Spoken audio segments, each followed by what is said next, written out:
Kumaha kabarna Pak Ade? Alhamdulillah. Bagaimana kabar juga Pak Irwan nih? Alhamdulillah sehat juga Pak. Baik Pak Ade, sebelum kita melakukan percakapan coaching, di awal saya akan mengajukan beberapa pertanyaan nih ke Pak Ade. Pertama, saya akan menyampaikan terlebih dahulu rubrik penilaian coaching kita hari ini. Baik Pak Ade, coaching hari ini, coach dan coachee akan saya amati dan nilai berdasarkan rubrik penilaian.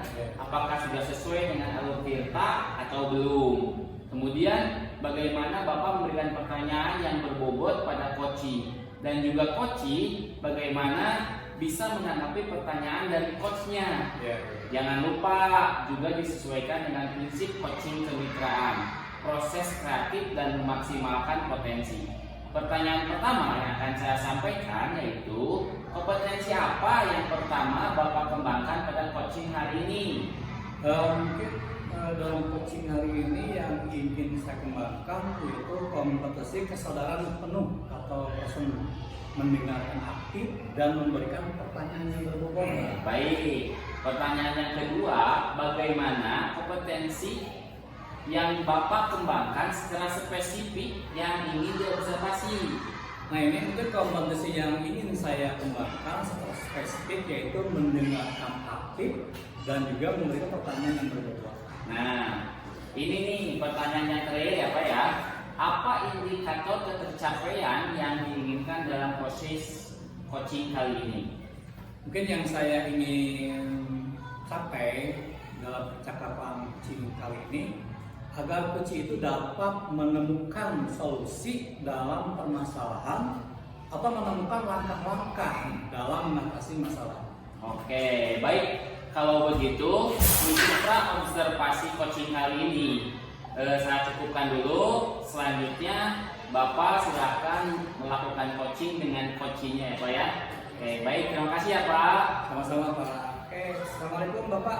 Aduh, Pak Andri. Maaf.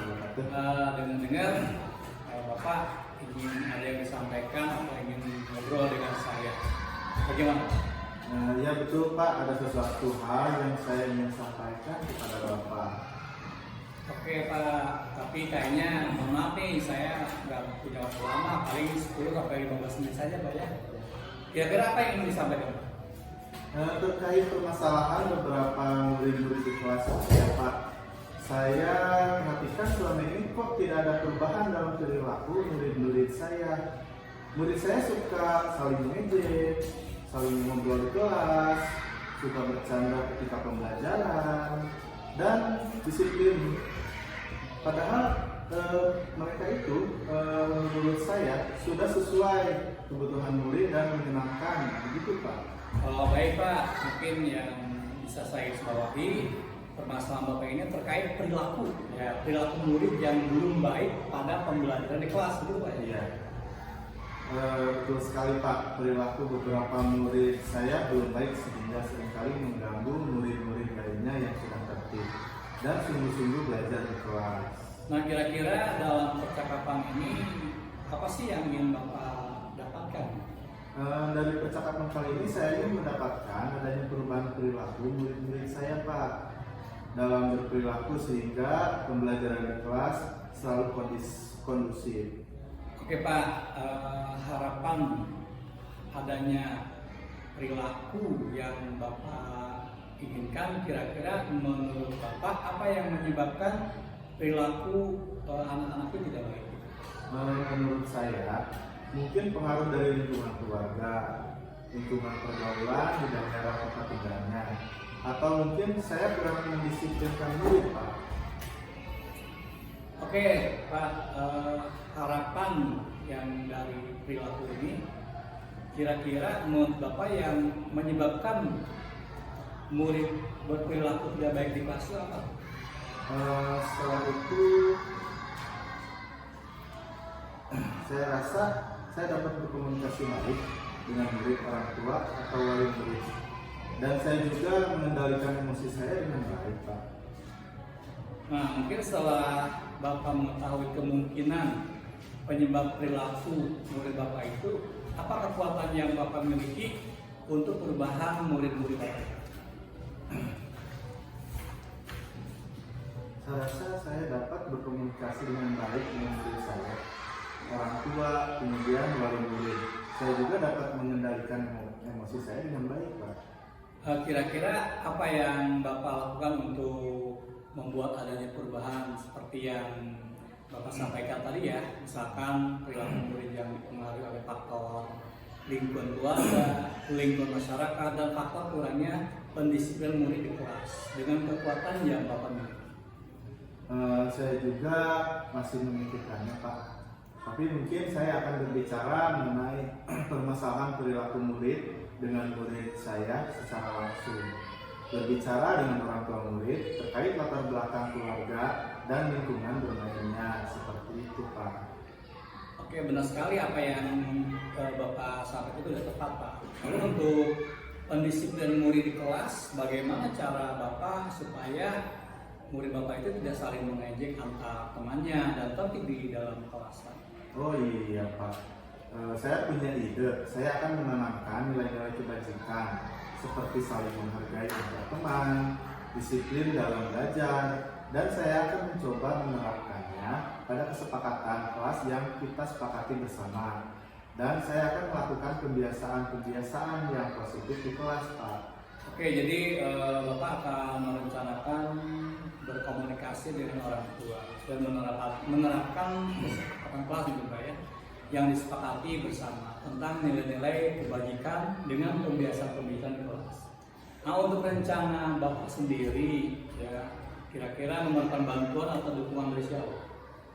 Saya tentunya membutuhkan bantuan dari orang tua atau wali murid dalam pembentukan perilaku murid di lingkungan keluarga dan lingkungan tempat tinggalnya.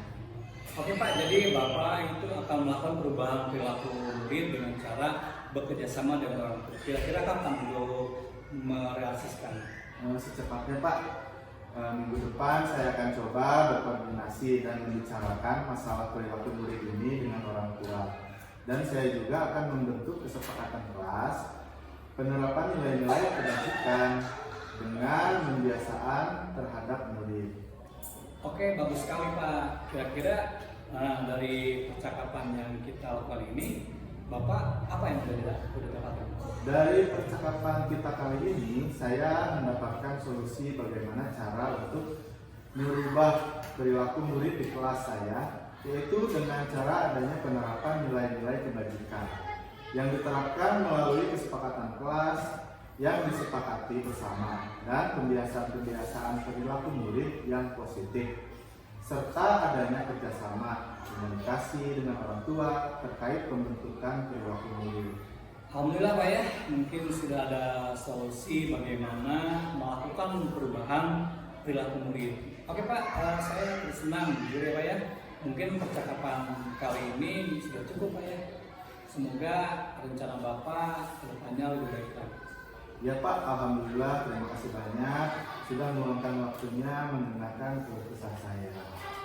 Oke, sama-sama. Oke, baik Pak Ade, tadi sudah melakukan coaching Pak Ade. Iya, Alhamdulillah Pak. Oke, baik, kalau begitu saya akan menanyakan beberapa pertanyaan nih. Kalau tadi sebelum observasi, sekarang pasca observasi. Pertanyaan yang pertama, apa saja nih yang telah Bapak lakukan pada saat coaching terkait indikator ketercapaian yang diinginkan? Mungkin yang saya lakukan di coaching ini, saya telah menjalankan yang namanya alur sesuai dengan tirta, menanyakan tujuan, identifikasi, lalu rencana aksi dan tanggung jawab, sehingga kunci yang saya percakapan itu dengan alur tersebut bisa menceritakan permasalahan dan solusi-solusi. Oke, baik. Saya sebagai observer, menurut saya Bapak tadi itu sudah melakukan percakapan coaching dengan baik Pak, dan alurnya juga sudah sesuai dengan alur tirta.